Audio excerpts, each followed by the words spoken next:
Oke, kita ngomong tentang pengelolaan keuangan keluarga, ini penting ya. Ada orang yang menyerahkan semua gajinya penghasilan kepada istri. Ada yang enggak. Ya. Jadi istrinya cuma dijatahin, dikasihin sekian bulan, setiap bulan berapa gitu. Ya. Ada yang 50-50. Ya. Ada yang ya istri dikasih, dititipkan uang, dikasih bulanan, tetapi juga sang suami pegang uang sendiri juga. Ya. Dan kami memutuskan untuk yang kedua nih. Ya. Ya, jadi saya dan Profesor Dahlan Asia Dahlan juga, Aisyah Dahlan juga menyatakan hal yang sama. Sebaiknya suami juga pegang uang. Ya. Saya dulu punya loh berapa karyawan, tiap hari minta duit ke gua. Mana duitmu, gajimu? Serahin ke istri semua, Pak. Gitu. Jadi menurut saya nggak ada yang paling benar, nggak ada yang paling salah, senyamannya aja. Saya pikir Ya. karena pernikahan itu kan konsensus ya. Ya. Apa yang udah disepakatin, dua nyaman jalan. Ya. Saya cuma mengatakan saya dan Ibu Febri itu begitu. Ya, saya mau memenuhi kewajiban bulanan.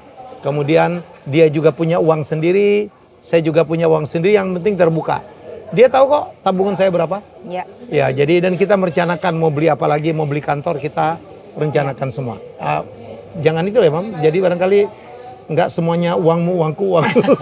Enggak, sebenarnya sih ibu-ibu ya. Jadi uangku, uangku, uangmu, uangku. Tapi kita memang saling terbuka dan transparan, betul. Jadi Mas Semi tabungannya berapa, saya juga berapa. Tapi Mas Semi itu nggak mengganggu tabungan saya. Jadi kalau misalnya karena sama istri itu kan memang nggak wajib bekerja. Tapi kalau alhamdulillah kalau bisa mensupport gitu ya, keuangan keluarga, alhamdulillah. Bagaimana? Jadi Mas Semi tadi bilang, saya dikasih bulanan, nah uang itu yang saya manage, yang saya atur. Bagaimana untuk kebutuhan sehari-hari, bagaimana untuk investasi, jadi semua saling melengkapi lah. Kadang-kala kan mungkin ada kalanya mungkin Mas Semi uangnya sangat tipis gitu ya, tidak mengganggu yang lain. Nah kadang-kadang lucu gitu, Mam gak punya duit nih, uangnya kosong, ya udah saya kasih atau kembalikan. Karena kita berdua tuh memang tidak bisa tanpa uang cash di tangan gitu ya. Itu udah punya kebiasaan kita. Kenapa? Karena kita senang sekali berbagi kepada orang lain gitu. Jadi itu yang kita atur. Ya, saya katanya persis bapaknya tuh. Jadi perhatiin, saya tuh di kantong saya pasti ada uang cash tuh. Ya. Ngasih yang nunggu WC kayak, ngasih orang yang menurut saya apa yang di jalan. Saya nggak suka banget orang pengemis di jalanan, sorry aja. Ya. Ya kalau nggak setuju juga nggak apa-apa. Menurut saya, apalagi masih kuat ya, masih seger.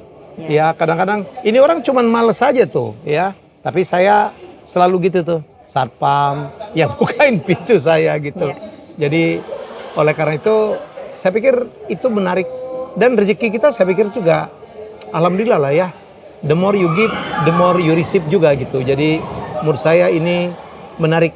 Jadi silakan kalau mau diterapkan, kalau enggak juga enggak apa-apa. Jadi saya sangat senang gitu dengan apa yang dilakukan oleh Bu Febri terhadap keuangan keluarga saya. Ya, satu lagi mungkin tips dari kami. Bagi pasangan, kalau saya menurut pendapat saya ya sebaiknya kita punya penghasilan.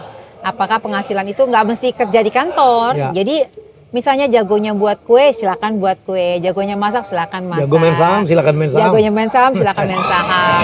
Jagonya misalnya jualan gitu atau just tip, silakan. Yang penting bisa menghasilkan keuangan yang membantu keutuhan keluarga. Karena buat saya wanita itu sebaiknya kan selain mensupport juga aktif gitu, memanage keuangan yang dikasih oleh suami, tapi juga dapat menghasilkan sendiri.